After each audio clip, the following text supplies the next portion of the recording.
അവരുടെ കിതാബുകൾ നോക്കിക്കൊണ്ട് ചോദിക്കുമത്രേ തത്വജ്ഞത എന്ന് പറഞ്ഞത്.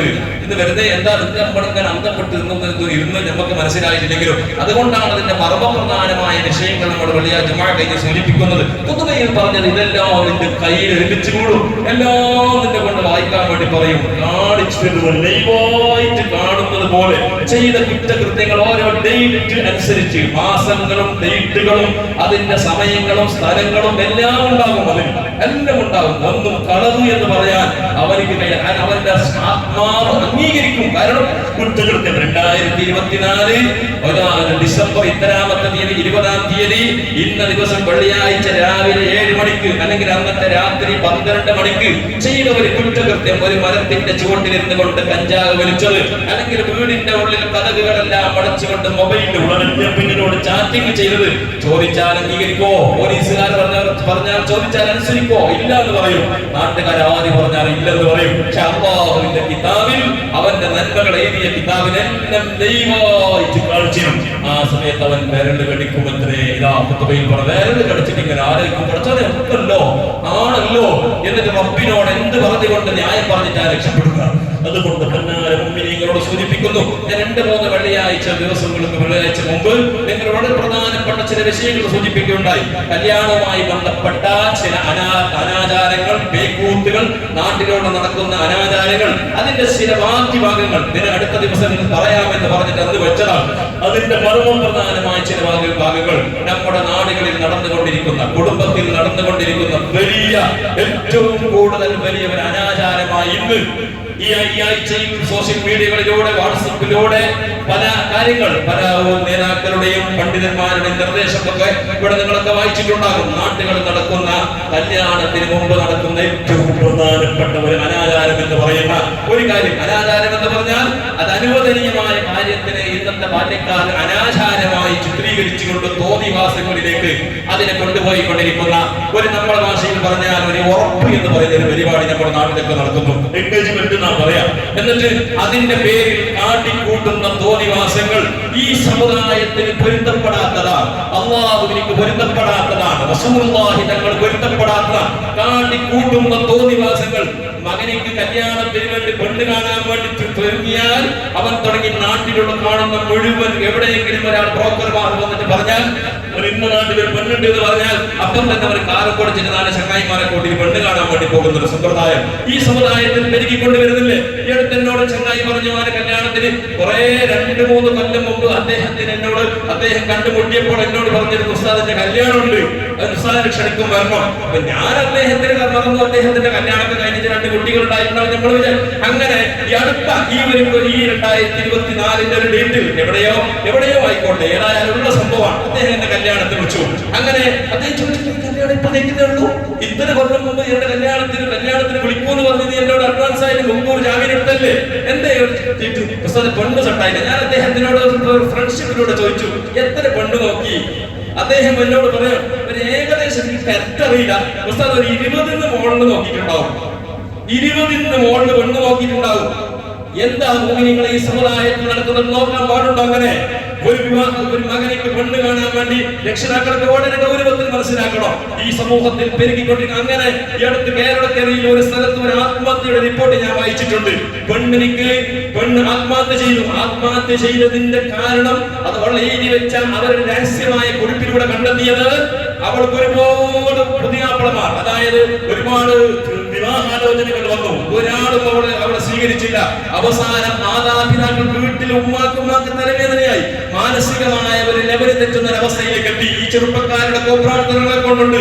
അവസാനം വീട്ടിൽ സ്വസ്ഥതയില്ലാതെ, നെമ്മതിയില്ലാതെ, ആ വീട്ടിൽ അങ്ങനെ സമാധാനമില്ലാതെ വന്നപ്പോൾ ആ പെൺകുട്ടി ചിന്തിച്ചത്, പടച്ചോനെ എനിക്ക് വേണ്ട എന്റെ ജീവിതം, എന്നെ കൊണ്ട് എന്റെ ഉപ്പാക്ക് ടെൻഷനല്ലേ, എന്റെ ഉമ്മാക്ക് ടെൻഷനല്ലേ എന്ന് ചിന്തിച്ചുകൊണ്ട് അവസാനം ആ പെണ്ണ് ആത്മഹത്യ ചെയ്തിട്ട് ഉപ്പാകുമാരോട് പറഞ്ഞത്, ഉപ്പാവുമ്മ നിങ്ങളുടെ കാരണമല്ല, നിങ്ങളുടെ സങ്കടം കൊണ്ടുകൊണ്ട് എനിക്ക് പരിഹാരം ഉണ്ടാക്കാൻ എന്റെ കയ്യിൽ വേറൊരു വഴിയില്ല.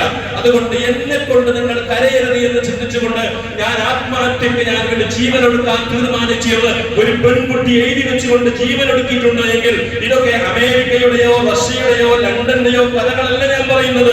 ഇസ്ലാമികമായ ചുറ്റുപാടുകളുണ്ട്, മദ്രസയുണ്ട്, 10ാം ക്ലാസ് ഹയർ സെക്കൻഡറി മദ്രസയുണ്ട്, പള്ളി ദർസുകളുണ്ട്, അറബിക് കോളേജുകളുണ്ട്, നാട്ടിലെ കമ്മിറ്റിയുടെ ഭാരവാഹിത്വത്തിലൊക്കെ മുൻപന്തിയിൽ നിൽക്കുന്ന ഇസ്ലാമികമായി വളരെ മുൻപന്തിയിൽ നിൽക്കുന്ന ഒരു സമുദായത്തിന് ഈ മലബാറിന്റെ മണ്ണിൽ, ഈ കേരളത്തിന്റെയും കർണാടകയുടെ ചുറ്റുവട്ടത്തിൽ നടക്കുന്ന അവസ്ഥയിലാണെങ്കിൽ ഇത് ആരാ ഉത്തരവാദി? അങ്ങനെ ഒരു പെൺകുട്ടി ആത്മഹത്യ ചെയ്തിട്ടുണ്ടെങ്കിൽ ആരായിരിക്കും അതിന് ഉത്തരവാദി? അത് അവൾ കുറ്റക്കാരിയാണോ, അവൾ നരകത്തിനാണോ, സ്വർഗ്ഗം? അതൊന്നല്ല നമ്മുടെ ചർച്ചാ വിഷയം. ആരാ ഉത്തരവാദി? ആരുടെ കാരണം കൊണ്ടാണ് അവൾ കരയേണ്ടി വന്നത്? ആ ഒരു അവസ്ഥ, അതൊക്കെ പടച്ചവപ്പിന്റെ മുമ്പിൽ ഉത്തരം പറയണം. ഒരു വിവാഹത്തിന് വേണ്ടി കല്യാണം ആലോചിച്ചാൽ ആ പെണ്ണ് കാണാൻ വേണ്ടി എങ്ങനെയാ കാണേണ്ടത്? ഇന്നൊക്കെ സമൂഹത്തിൽ നടക്കുന്നത് ചിന്തിക്കാൻ പോലും കഴിയാത്ത അവസ്ഥ. നമ്മളെ നമ്മുടെ ആരെങ്കിലും വിവാഹത്തിന്റെ ഉറപ്പിന് വേണ്ടി, കല്യാണത്തിന്റെ എൻഗേജ്മെന്റിന് വേണ്ടി വിളിച്ചാൽ തന്നെ നമുക്ക് ആകെ ഒരു മനസ്സമാധാനത്തിന് പോകാൻ കഴിയില്ല. കാരണം അവിടെ കാട്ടിക്കൂട്ടുന്ന പലതും ചിലപ്പോൾ നമ്മുടെ കൺമുമ്പിൽ കണ്ടുകൊണ്ടിരിക്കും. പക്ഷെ എന്ത് ചെയ്യാനാണ്? പക്ഷെ അവിടെ വിമർശിച്ചാൽ അവിടെ ഒരു പ്രശ്നത്തിന് വഴിയാകുമെന്ന് പലപ്പോഴും നാമം കൊണ്ട് പറയാൻ കഴിഞ്ഞില്ലെങ്കിൽ മനസ്സുകൊണ്ട് വെറുപ്പണമെന്ന നിലക്ക് ആ ഒരു രീതിയിൽ നമ്മൾ വെറുത്തുകൊണ്ട് നമ്മൾ മനസ്സമാധാനത്തോടെ മനസ്സിലൂടെ ഉള്ള വേദന ഒരുക്കി വെക്കുകയാണ്. എന്താ കാട്ടിക്കൊള്ളുന്നത്? ചെറുപ്പക്കാരായ ആളുകൾ പെണ്ണ് കാണാൻ വേണ്ടി പോയാൽ എവിടെ ഇസ്ലാം വളരെ വ്യക്തമായി പഠിപ്പിച്ചു തന്നിട്ടില്ലേ? ഒരു പെണ്ണിനെ നിനക്ക് ഇന്ന സ്ഥലത്തിൽ പെൺകുട്ടി വിവാഹ ആലോചനയുമായി നിനക്ക് വന്നാൽ നീ അതിനെ അന്വേഷിക്കണം. നീ പോയിട്ട് അന്വേഷിക്കേണ്ടതല്ല, വരന്റെ അടുക്കൽ പോയിട്ട് ഇവൻ പോയിട്ട് അന്വേഷിക്കേണ്ടതല്ല. ഇവന്റെ നാട്ടിലുള്ള, ഇവന്റെ കുടുംബത്തിലുള്ള കാരണവന്മാർ അല്ലെങ്കിൽ അവർക്ക് വേണ്ടപ്പെട്ട ആളുകൾ, ഉപ്പയോ ജ്യേഷ്ഠന്മാർ അന്വേഷിക്കണം. ഇവർ നമ്മുടെ കുടുംബത്തിലേക്ക് സുന്നേബിൾ ആണോ, ഇവർ കുടുംബത്തിലേക്ക് പറ്റിയ കുടുംബമാണോ എന്ന് അന്വേഷിച്ചുകൊണ്ട് ഒരു ധാരണയിലേക്ക് എത്തിയാൽ, എല്ലാം കൊണ്ട് നമുക്ക് പറ്റുമെന്ന് തോന്നിയാൽ, ഒരു 75% അല്ലെങ്കിൽ ഒരു 50% എങ്കിലും അത് ഓക്കെ എന്ന് തോന്നിയാൽ ഇവനിക്ക് കല്യാണത്തിന്റെ കാര്യത്തിൽ ഇവൻ അവളെ കൊണ്ടിനെ കാണാം. എങ്ങനെ കാണാൻ സുന്നത്താണ്. റസൂലുള്ളാഹി സ്വല്ലല്ലാഹു അലൈഹി വസല്ലം പഠിപ്പിച്ചില്ലേ? ഈ സുന്നത്തിനെ അല്ലേ നമ്മൾ ഇന്ന് ദുരുപയോഗം ചെയ്തുകൊണ്ടിരിക്കുന്നത്? അല്ലാഹുവിന്റെ റസൂൽ സ്വല്ലല്ലാഹു അലൈഹി വസല്ലം തങ്ങളുടെ സ്വഹാബിയായ ബഹുമാനപ്പെട്ട അബൂ ഹുറൈറ റളിയല്ലാഹു തആല പറയുന്നു, ബഹുമാനപ്പെട്ട മുഗീറ ഇബ്നു ശുഅബ റസൂലുള്ളാഹി തങ്ങളുടെ സ്വഹാബിയാണ്. ആ സ്വഹാബിയായ റസൂലുള്ളാഹി തങ്ങളുടെ അടുക്കൽ വന്നിട്ട് നിബിതങ്ങളോട് പറയുന്ന, നബിയേ, ഞാൻ ഒരു പെണ്ണ് കെട്ടാൻ വേണ്ടി ഒരു വിവാഹാലോചന നടത്തിയിട്ടുണ്ട്. അല്ലാഹുവിന്റെ റസൂൽ സ്വല്ലല്ലാഹു അലൈഹി വസല്ലം തങ്ങൾ ചോദിച്ചു, ആ സ്വഹാബിയോട് ചോദിച്ചു, എന്താ ചോദിക്കുന്നത്? ഖതബത്തു ജാരിയത്തൻ മിനൽ അൻസാർ. അല്ലാഹുവിന്റെ റസൂലിനോട് പറഞ്ഞു, അൻസാരികളിൽപ്പെട്ട ഒരു പെണ്ണിനെ ഞാൻ വിവാഹം കഴിക്കാൻ ആലോചിച്ചിട്ടുണ്ട്. അല്ലാഹുവിന്റെ റസൂൽ എന്താ ചോദിച്ചത്? നബി സ്വല്ലല്ലാഹു അലൈഹി വസല്ലം അറഅയ്തഹാ, നീ അവളെ കണ്ടിട്ടുണ്ടോ എന്ന് ചോദിച്ചു. റസൂലുള്ളാഹി തങ്ങൾ ചോദിച്ചു, അവളെ കണ്ടിട്ടുണ്ടോ? നമ്മുടെ നാട്ടിൽ അങ്ങനത്തെ ഒരു പൈതലുണ്ട്. മോന് ദുബൈയിലുണ്ടോ? നമ്മുടെ നാട്ടിൽ പറഞ്ഞ കൊടാചക്കാരൻ മാത്രമല്ല ഞാൻ പറയും. കാരണം ഇത് നമ്മൾ സമൂഹത്തിൽ നടക്കുന്നത്. മകൻ ഗൾഫിൽ പോയിട്ട് 3 കൊല്ലമായിട്ടുണ്ടാവും. അങ്ങനെ മോനുപ്പാനോട് വന്നിട്ട് പറയും, ഉപ്പാനോട് പറയും, ഞാൻ കല്യാണമൊക്കെ ഉറപ്പിച്ചതിന് ശേഷം വരുന്നത്. അങ്ങനെ ഉപ്പ ഏതെങ്കിലും ഇപ്പൊ പഴയ ആളുകളൊക്കെ അങ്ങനെയാണ്. കുറെ ആൾക്കാർ ഫസ്റ്റ് പോയിട്ട് നോക്കുന്നത് 2 തണ്ടിന്റെ ഫലമുണ്ടോ, റബ്ബർ എസ്റ്റേറ്റ് ഉണ്ടോ, കാപ്പിന്റെ തോട്ടമുണ്ടോ, അല്ലെങ്കിൽ മറ്റുള്ള അവർക്ക് വലിയ മംഗലാപത്തിന് കോംപ്ലക്സ് ഉണ്ടോ, വലിയ ബിൽഡിംഗ് ഉണ്ടോ, വലിയ ഇതൊക്കെ ചോദിച്ചിട്ട് എല്ലാം നോക്കിയിട്ട് താമസം സെറ്റാക്കി വെക്കും. അവസാനം കല്യാണത്തിന്റെ ഡേറ്റ് വെച്ചിട്ട് മംഗളത്തിന്റെ കത്തടിച്ചിട്ട് നാട്ടുകാരൻ പന്തലുകാരന്റെ വന്നിട്ട് ഷാമിയാണെന്നെ വിട്ടിട്ട് എല്ലാം അയച്ചിട്ട് കുടുംബക്കാരന് വന്നു കൂടിയിട്ടാണ് പുതിയ ഭയങ്കര ആ ഗൾഫിൽ വരാൻ. എപ്പോ 3 കൊല്ലം മുമ്പ് പോയവർക്ക് ഓരോ ഉപ്പ കൂടി സെറ്റാക്കിയ. അങ്ങനെയാണോ സുന്നത്ത്? സുന്നത്ത് അങ്ങനെയല്ല. റസൂലുള്ളാഹി സ്വല്ലല്ലാഹു അലൈഹി വസല്ലം പഠിപ്പിച്ചത് അല്ലാഹുവിന്റെ റസൂൽ നീ ആ പെണ്ണിനെ കണ്ടിട്ടുണ്ടോ എന്ന് ചോദിച്ചു. അല്ലാഹുവിന്റെ റസൂൽ സ്വല്ലല്ലാഹു അലൈഹി വസല്ലം പറഞ്ഞു, ആ സ്വഹാബി പറഞ്ഞു, ഇല്ല ഞാൻ നോക്കിയിട്ടില്ല. അല്ലാഹുവിന്റെ ഹബീബായ നബി തങ്ങൾ പറഞ്ഞു, ഞാൻ പോയി നോക്കിയിട്ട് വാ, കണ്ടിട്ട് വാ. പെണ്ണ് കാണുന്ന സുന്നത്താണ്. എങ്ങനെ കാണണം? പക്ഷെ ഇതിലാണ് നമ്മുടെ നാട്ടിൽ നടക്കുന്ന തോന്നിവാസം. എങ്ങനെയാ കാണേണ്ടത്? അവരുടെ മുൻകൈ നോക്കാം. 2 മുൻകൈ. നിസ്കാരത്തിൽ ഔറത്തല്ലാതെ തുറന്നു കാട്ടുന്ന അവയവും മുഖവും 2 മുൻകൈന്റെ പണിതല്ലേ? ഇത് നിസ്കാരത്തിൽ പെണ്ണുകൾ മറക്കാനില്ലല്ലോ. ഈ മുൻകൈയും മുഖത്തിലേക്ക് നോക്കണം. എന്തിനാ 2 അവയവം നോക്കാൻ ഇസ്ലാം പഠിപ്പിച്ചത്? മുഖം നോക്കിയാൽ ആ പെണ്ണിന്റെ ശരീരത്തിന്റെ ഏകദേശം 90% സൗന്ദര്യം മനസ്സിലാക്കും. മുഖം നോക്കിയാൽ ആ മുഖത്തിലേക്ക് നോക്കാം. അതുപോലെ തന്നെ 2 മുൻകൈയിലേക്ക് നോക്കാം. മുൻകൈയിലേക്ക് നോക്കിയാൽ ആ പെണ്ണിന്റെ ശരീര പ്രകൃതി, അവൾ കറുത്തവരാണ്, അവരുടെ നിറങ്ങളൊക്കെ മനസ്സിലാക്കാം. അത് നോക്കണം. ഇതാരാ നോക്കേണ്ടത്?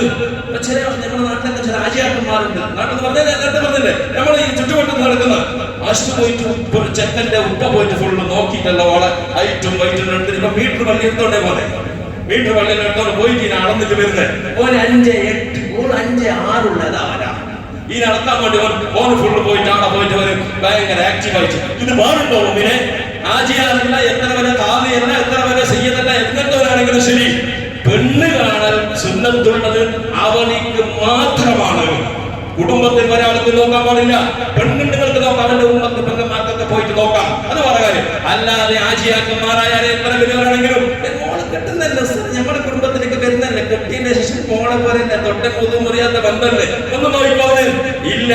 അവൻ എന്നവൻ പറയുന്നത് വരെ ഈ ഉപ്പാക്ക് അനുവദനീയമല്ല. അത് നോക്കണം. ഇന്നത്തെ ചങ്ങായികൾ ഇന്ന് ഭയങ്കര തോന്നിവാസം. എന്നിട്ട് മോന് പുതിയാപ്പള പോയിട്ടാണ് പോയിട്ട് ഫോട്ടോ എടുക്കുന്നത്. എടുത്തിട്ട് മോനെ ഇരുന്നിട്ട് ഇങ്ങനെ നോക്കുന്നു, രണ്ടാമൊക്കെ സെൽഫി എടുക്കുന്നത്. സെൽഫി എടുക്കുന്നതിന് ഒന്നാം ഹറാമ്, എന്നിട്ട് അതിനെ 10 ഹറാമ് കൂട്ടുന്നൊരു പരിപാടി ഉണ്ട്. ഇതിന് സ്റ്റാറ്റസ് ഉണ്ടോ? നിനക്ക് ഹയാ ലജ്ജ എന്ന് പറയുന്ന സാധനം ഉണ്ടോ? നിന്റെ ഹൃദയത്തിന് ഒരല്പം ഈമാന് വേണ്ട, നിന്റെ മാനവീയത ഉണ്ടോ?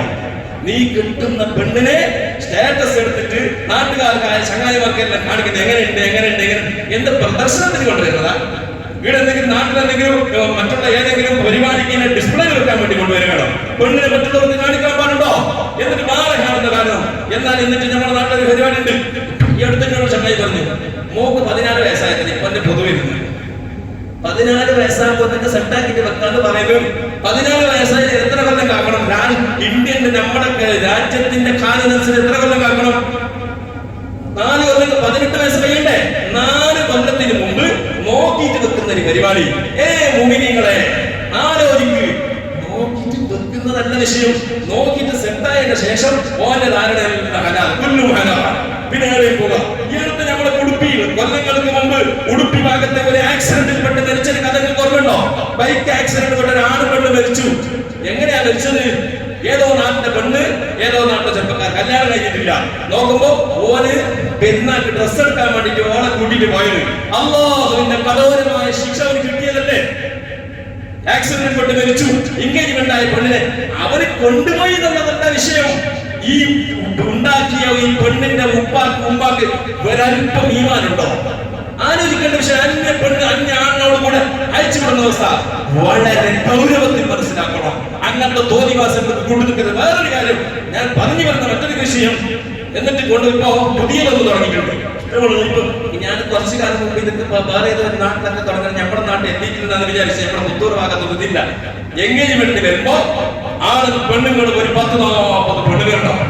പെണ്ണുങ്ങളെ കയ്യിലൊന്നും പ്രതിഭകളെ പോലെ ഓരോന്നിങ്ങനെ ഇങ്ങനെ കുടിച്ചിട്ട് ഇങ്ങോട്ട് കൊണ്ടുവരാം.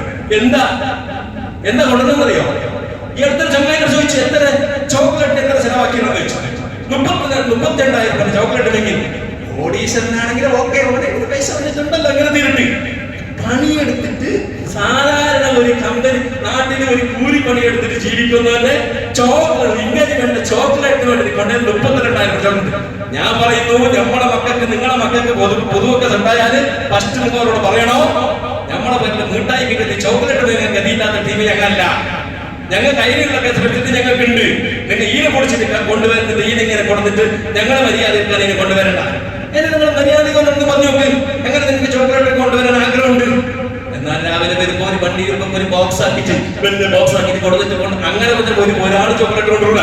ഇതൊരു പുതിയ സ്റ്റൈലാണ്. മുഅ്മിനീങ്ങളെ ഇതിനെ എതിർക്കണം. ആര് എതിർക്കേണ്ടത്? നമ്മുടെ മകൾക്ക് ഒരു പുതിയ സെറ്റായാൽ അവനോട് പ്രത്യേകമായി പറയണം, ഞങ്ങൾ ഇസ്ലാമുള്ളവരാണ്, ദീനുള്ളവരാണ്, തോന്നിവാസത്തിൽ ഞങ്ങളെ കിട്ടൂല. അപ്പൊ എന്നോട് ചോദിക്കുമ്പോ പറയാം, ഞങ്ങൾക്കത് വേണ്ടതുണ്ട്, പക്ഷെ പറഞ്ഞത് പൊതു തെറ്റിപ്പോവാണ്. അല്ലാഹു കണക്കാക്കിയിട്ടുണ്ടെങ്കിൽ നീ എന്ത് മുടങ്ങിയാലും എന്ത് പറഞ്ഞാലും മുടങ്ങൂല. ഇനി അന്നൊക്കെ കണക്കാക്കിയിട്ടില്ലെങ്കിൽ നീ അതിനെ അറാമിന് കൂട്ടുനിന്നിട്ട് നീ വിവാഹം കഴിച്ചാൽ 6 മാസം കഴിയുമ്പോൾ ഓരോ ക്ലാഷ് തുടങ്ങും.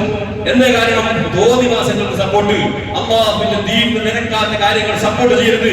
നാട്ടിലെ കുടുംബത്തിന് ഇരിയാളുണ്ടാവും. ഇരിയാന്ന് പറഞ്ഞാൽ നമ്മുടെ നാട്ടിലെങ്ങനെ ഓരോ എൻഗേജ്മെന്റ് വിളിച്ചിട്ട് പോകുമ്പോൾ അകത്തിന് പോരാ എന്ന് വിളിച്ചിട്ടാ നാട്ടുകാരോട് എല്ലാവരും പറയും, എന്ത് നിങ്ങൾ അത്ര ശരിയില്ലാന്ന് വിചാരിക്കണല്ലോ. 50 ചാകന്റെ ഇടയിൽ എന്തോ ക്ലാഷ് ആയിട്ട് നല്ല കുത്തായിട്ട് കേസ് പോയി മകളുടെ വിഷയത്തിന്റെ എല്ലാവരും കഴിഞ്ഞിട്ട് ഞാനെന്റെ ചോറ് തിന്നോ മങ്ങിന്റെ ചോറ് ഞാൻ ഗതിയില്ല നോക്കാം. ഇതാരാ പറയുന്നത്? നാട്ടിലെ മാന്യന്മാർ, കുടുംബത്തിലെ നേതൃത്വമുള്ള ആളുകൾ. അവരോടൊരു കാര്യം ഞാൻ പറയുന്നു, അങ്ങനെ നിങ്ങൾക്കൊരു സ്വഭാവമില്ലേ, അതേപോലെ നിങ്ങൾക്കൊരു ഉത്തരവാദിത്തമുണ്ട്. നിങ്ങളുടെ കുടുംബത്തിൽ ഇങ്ങനെയുള്ള തോന്നിവാസങ്ങൾ നടക്കുമ്പോ നിങ്ങൾ ആ എൻഗേജ്മെന്റിന്റെ പരിപാടി നിങ്ങളുണ്ട്, ധൈര്യമായിട്ട് പറയണം ഇതിവിടെ പറ്റൂല, അതിന് വണ്ടിയിൽ കൊണ്ടുപോയി വെക്ക്. എന്നിട്ട് പിന്നീട് കഴിഞ്ഞതിന് ശേഷം കൊണ്ടുപോയിട്ട് വിതരണം ചെയ്യും. അങ്ങനെയെങ്കിലും പറയാനുള്ള കുറ്റം വേണം. ഇതിങ്ങനെ കൊടുത്തിട്ട് ഇങ്ങനെ നാണക്കേടല്ലേ നിങ്ങളെ? എന്നിട്ട് അത് മാത്രമല്ല, ഞാൻ അവസാനിപ്പിക്കുന്നു, എന്നിട്ട് എല്ലാം കഴിഞ്ഞിട്ട് 10, 40, 50 ആണുങ്ങളും പെണ്ണുങ്ങളൊക്കെ വരാം. എന്നിട്ട് വേറെ രണ്ടാളെ ഇങ്ങനെ ശ്രമിച്ചിട്ട് ഉള്ള ദുനിയാവിലുള്ള പൈശാചികമായ എല്ലാ ലിപ്റ്റിക്കും എല്ലാ തോന്നിവാസങ്ങളും എല്ലാ ക്രീമും ദുനിയാവിലുള്ള എന്തെല്ലാം ക്രീമുണ്ട് അതിനെല്ലാം ഓളം വെച്ച് കൊടുത്തിട്ട് ചോദിക്കാം. രോഗം വരാൻ അത് തന്നെ വരൂലേ? ഈ അടുത്ത് ഒരു ചങ്ങായി കിഡ്നി പേഷ്യന്റായി, കിഡ്നി തകരാറായി. അദ്ദേഹത്തിന്റെ അന്വേഷിച്ചു എങ്ങനെയാണ് കിഡ്നിക്ക് രോഗം വന്നത്. അദ്ദേഹം ശരീരം കറുത്തവൻ വെളുക്കാൻ വേണ്ടിയിട്ട് ഒരു ക്രീം തേച്ചതാണ്. ഏതോ കമ്പനിക്കാരൻ ഇങ്ങനെ ലോക്കൽ കമ്പനിക്കാരൻ അടിച്ചു വിടുന്നത് അതിന്റെ 7 ദിവസം വെച്ചാൽ നല്ല വെളുത്ത മുട്ട പോലെ കറുത്താനെന്തേ വെളുത്താനെന്തേ എന്റെ മുമ്പിന് കറുത്തത് കൊണ്ടെന്തേ ദുനിയാവിനെന്ത് നമുക്ക് അന്ന് റിസ്ക് കുറച്ചില്ല. കറുത്തത് കൊണ്ട് നമുക്ക് എന്തെങ്കിലും ദുനിയാവെന്ന് കുറഞ്ഞു. കറുപ്പും കൊഴുപ്പും നല്ല വിഷയം, ഈമാനും തത്വയാണ് വിഷയം. ഇത് തേച്ചു അവസാനം അവന്റെ ശരീരത്തിലേക്ക് മാരകമായ രോഗം പിടികൊണ്ട് കിഡ്നി ഫെയിലായി. ഇങ്ങനെയുള്ളതിനൊക്കെ നമ്മളെ പെൺകുട്ടികൾക്ക് പുറത്ത് ഇതെങ്ങനെ മുഴുവൻ പുരട്ടിയിട്ട് അവസാനത്തെ ഒരു അവസാന ഫാത്തിമത്തായ ഒരു പരിപാടി ഉണ്ട്. എല്ലാവരും വിളിക്കാം, വരി നോക്കാം. അപ്പൊ ആര്യാണ് ഭയങ്കര തസ്ബിന്റെ മോഹനം കയ്യിലുണ്ടാവും, ഭയങ്കര വിവാദത്തിന്റെ ആള് പോയിട്ട് ഇങ്ങനെ നോക്കാം. ഇതെന്തിപ്പോ ആഫ്രിക്കയിൽ നിന്ന് വന്ന സാധനയാണ്. ഏതോ കൊണ്ട് പൊന്നാര മോമിനികളെ പാടില്ല, നോക്കണം പാടില്ല. നോക്കിയാൽ കുറ്റക്കാരാണ് നിങ്ങൾ. നിങ്ങളുടെ കുടുംബത്തിലുള്ള എങ്ങനെയുള്ളവരാണ് ആണ് എന്ന് പറയുന്ന സാധനം ആ പുതിയാപ്പളുടെ ഭാഗത്തിന് പുതിയാപ്പളക്കല്ലാതെ പിന്നെ ഒരാൾക്ക് കാണാൻ പാടില്ല. അതിനൊക്കെ വളരെ ശക്തമായിട്ട് എതിർക്കണം. ജമാഅത്തിന് ഉത്തരവാദിത്തപ്പെട്ട നേതൃത്വം നാട്ടിലെ സംഘടനാ പ്രവർത്തകന്മാർ ചെയ്യേണ്ടതിനാണ്. ഇത്തരം കാര്യങ്ങൾക്കില്ലെങ്കിൽ ഈ സമുദായം പലതരക്കുള്ള തോന്നിവാസങ്ങളിലേക്ക് പോകുന്നത്. നമുക്ക് ഈ അടുത്ത് അതുപോലെ അതിന്റെ രസമുണ്ട്. ഇങ്ങനത്തെ പരിപാടി നടക്കുമ്പോൾ അന്യ സമുദായത്തിൽപ്പെട്ട ഒരു ടീം അപ്പുറത്തെ നമ്മുടെ നാട്ടിൽ അങ്ങനെ മിക്സ് ആയിട്ട് ജീവിക്കുന്നല്ലേ, ഒരു മറ്റു മതത്തിന്റെ എത്തിണ്ടായാലും ഓരിങ്ങനെ തമ്മിൽ കൊണ്ടുവന്നാലും അവിടെ പണിയെടുക്കുന്ന എത്തിണ്ടായി ഓ പറയുന്നല്ലോ ഈ ഓരോ കൊണ്ടുവന്നേ ഓരോ ഭാഷയിൽ നമ്മുടെ തുളു ഭാഷയിൽ പറയുന്നേ എന്ത് അവസ്ഥ. ഇവർക്ക് ഒരു മിഠായി ഞങ്ങൾക്ക് എത്തിയില്ല. ഇത് പണ്ട് നമ്മുടെ നാട്ടിൽ പണ്ടേ ഞങ്ങൾ ഈ നാട്ടിലുണ്ട്. പണ്ട് ഈ പറയുന്ന കുറെ മകരം കഴിഞ്ഞു, ഈ പറയുന്ന മക്കൾക്കോരം കഴിഞ്ഞു. ഇപ്പൊ അപ്പൊന്നും ഇല്ലാത്തത് ഇപ്പൊ ഈ ചോക്ലേറ്റ് എല്ലാം പുറത്തോട്ട് വരുന്നത് അവർ ഇസ്ലാമിൽ അപ്പൊ ചേഞ്ച് ചെയ്യാന്ന കർമ്മങ്ങൾ ചേഞ്ച് ചെയ്യാന്ന ആര് ചോദിക്കുന്നത്? ഇസ്ലാമിൽ അപ്പൊ അവരെ കർമ്മങ്ങൾ ചേഞ്ച് ചെയ്യാകുന്നു ചോദിക്കുന്ന അന്യ സമുദായത്തിന് ആരാ പറയുന്നത്? നബി തങ്ങളെ പറയിപ്പിച്ച പോലല്ലേ, ദീനിനെ പ്രദർശിപ്പിച്ചതല്ലേ. ഇങ്ങനത്തെ തോന്നിവാസങ്ങൾ സമൂഹത്തിൽ നടക്കുന്നു. അതുകൊണ്ട് പൊന്നുമോമിനികളോട് സ്നേഹത്തിന്റെ ഭാഷയിൽ പറയുന്നു, അനുവദിക്കരുത്. വിവാഹം കഴിഞ്ഞാൽ അങ്ങനെ ഒരു ചിലപ്പോ ഒരു പുതിയ നല്ല സെറ്റായിട്ട് വന്നാൽ അങ്ങനെ സെറ്റായിട്ട് കൊണ്ടുവരുന്നതിന്റെ പണ്ട് പങ്കാറിന്റെ ഇത് മാല കൊണ്ടുണ്ടായി. ഇപ്പൊ കൊണ്ടുവന്നതിന്റെ ഗൾഫിൽ നിന്ന് കൊണ്ടുവന്ന 1.5 ലക്ഷത്തിന്റെ മൊബൈൽ ഇതിനെ കൊടുക്കുന്നേരി മുഖം കൊടുക്കുന്നതല്ല, പറക്കത്താക്കം ഉമ്മാന്റെ കയ്യിൽ കൊടുക്കുന്ന ഉമ്മാനെ പറയുന്ന ഉമ്മ നീ കൊടുക്കും. ഉമ്മാവും പുതിയ അവളെ മോനെ നിന്നിട്ട് സെൽഫി എടുത്തിട്ട് മൊബൈൽ കൊടുക്കുന്ന ഈ ആരി കൈയെടുക്കാൻ ആരി സപ്പോർട്ടാക്കുന്ന ആരി പെണ്ണിന്റെ ഉമ്മ നിസ്കാരം 20 റക്അത്ത് 40 റക്അത്ത് നിസ്കാരത്തിന് റെഡി പോലെ സപ്പോർട്ടാക്കുന്നത്. എന്നിട്ട് അതിന്റെ അവസ്ഥ നിങ്ങൾക്ക് അങ്ങനെ മുണ്ടിക്കോടി തോന്നിവാസായിക്കോടി. അതുകൊണ്ട് അതൊന്നും അനുവദനീയമല്ല. അങ്ങനെയാണെങ്കിൽ ചിലപ്പോൾ 6 മാസം കഴിഞ്ഞിട്ട് അല്ലെങ്കിൽ 2 കൊല്ലം കഴിഞ്ഞിട്ട് അങ്ങനെ കഴിയുന്ന നല്ലൊരു പാർട്ടി കിട്ടിയെങ്കിൽ അപ്പം തന്നെ പറയണം. അങ്ങനെ ഒരു പരിപാടി ഉണ്ടെങ്കിൽ ഓക്കെ, പക്ഷെ എന്താക്കണം, നിക്കാഹ് കഴിച്ചിട്ട് വെക്കാം. നിക്കാഹ് കഴിച്ചിട്ട് ബാക്കി മംഗള പരിപാടി നിന്നായിക്കോളി. ഞങ്ങൾ നിൽക്കാതെ നിങ്ങളുടെ കുടുംബത്തിന് അത്യാവശ്യം ആൾക്കാർ 100-200 ആളെ കൊണ്ടുപോയി എങ്ങനെയോ മറ്റേ 10-50 രൂപ 100 ആൾക്ക് ചോറാക്കത്തില്ലേ. ഈ 100 ആളെ ചോറിന്റെ മംഗളത്തിന്റെ ചോറാക്കുന്നെങ്കിൽ 200 ആൾക്കാക്കാം അല്ലെ? കാരണം അത്ര വേണ്ടതും വേണ്ട ദുനിയാവിലുള്ള കൂടുതൽ കുളത്തിന് വെക്കുന്നത്. എന്നിട്ട് ഞങ്ങളോട് തിന്നു സ്ഥലത്ത് ഞങ്ങൾക്ക് വേണമെന്നല്ല തിന്നുന്നത്. നിങ്ങൾ ഇതല്ല, നിങ്ങൾ തിന്നില്ലെങ്കിൽ ഞങ്ങൾ ഉണ്ടാക്കുന്നത് ഞങ്ങളോട് വേണ്ടിട്ടാക്കിയത്, ഞങ്ങൾ മെനു കൊടുത്തിട്ടാക്കിയ പോലെ ഹോട്ടലിൽ ഞങ്ങൾ ഓർഡറാക്കിയ ഇതെല്ലാം നിങ്ങൾ തിന്നതല്ലാക്കിയത് നിങ്ങൾ തിന്നെ. നമ്മുടെ ഹൈറ്റേക്ക് പറ്റുന്നത് തന്നെ നമ്മൾ തിന്നാൻ പറ്റൂ. ദുനിയാവിൽ മനുഷ്യൻ കണ്ടെങ്കിൽ എന്തെന്നറിയില്ല. ഈ ചങ്ങായിനോട് ഒരു ചങ്ങായി ഒരു പരിപാടിക്ക് പോയി അങ്ങനെ എന്നോട് ചോദിക്കുന്ന പുറത്തോര് അദ്ദേഹത്തിന്റെ സ്ഥലം ഞാനറിയട്ടെ. ഞാൻ അതിനകത്തപ്പം ഞാനെന്ത് പറയാൻ ഞാനെന്തായി എനിക്കറിയില്ല. അപ്പുറത്തോട് ചോദിച്ചോന്ന് എന്തെന്നറിയില്ല. എന്നിട്ട് തിന്നിട്ട് നോക്കാം, സ്വീറ്റാ കാരമാ കേൾക്കുന്നത്. ഇങ്ങനത്തെ ഒരവസ്ഥ ഇങ്ങനത്തെ ഉണ്ടാക്കിയ ഭക്ഷണത്തിന്റെ പേര് ആർഭാടം ഇതെല്ലാം ഒഴിവാക്കണം മോമിനിങ്ങളെ. അതുകൊണ്ട് ഇത്തരം കാര്യങ്ങളൊക്കെ സമൂഹത്തിൽ നടക്കുമ്പോൾ അതിന്റെ ഉപദേശം കുടുംബത്തിന് ഉത്തരവാദിത്തപ്പെട്ട ആളുകൾ ആ ഉത്തരവാദിത്തം ഏറ്റെടുത്തുകൊണ്ട് ആ കാര്യങ്ങൾ നിർവഹിക്കണം. എൻഗേജ്മെന്റ് കഴിഞ്ഞതിന് ശേഷം ഡ്രസ്സെടുക്കാൻ കാറിന് ബസ്സിലൊക്കെ പോകുന്ന ഒരവസ്ഥ, അവർ കൂടെ കാറിലൊക്കെ അയക്കുന്നത് പച്ചയായ ഹറാമാണെന്ന ബോധം രക്ഷിതാക്കളായ ആളുകൾക്ക് ഉണ്ടാകണമെന്ന് വളരെ സ്നേഹപൂർവ്വം ഓർമ്മപ്പെടുത്തുന്നു. അല്ലാഹു സുബ്ഹാനഹു വ തആല നമ്മൾ അറിയാതെ വന്നുപോയ തെറ്റുകുറ്റങ്ങളെല്ലാം നമുക്ക് മാഫാക്കി തരട്ടെ. ഇനി അങ്ങോട്ടുള്ള ജീവിതത്തിൽ അല്ലാഹുവിന്റെ ദീനുൽ ഇസ്ലാം അനുസരിച്ച് ജീവിക്കാൻ ഞങ്ങൾക്ക് തൗഫീഖ് നൽകണം റഹ്മാനേ.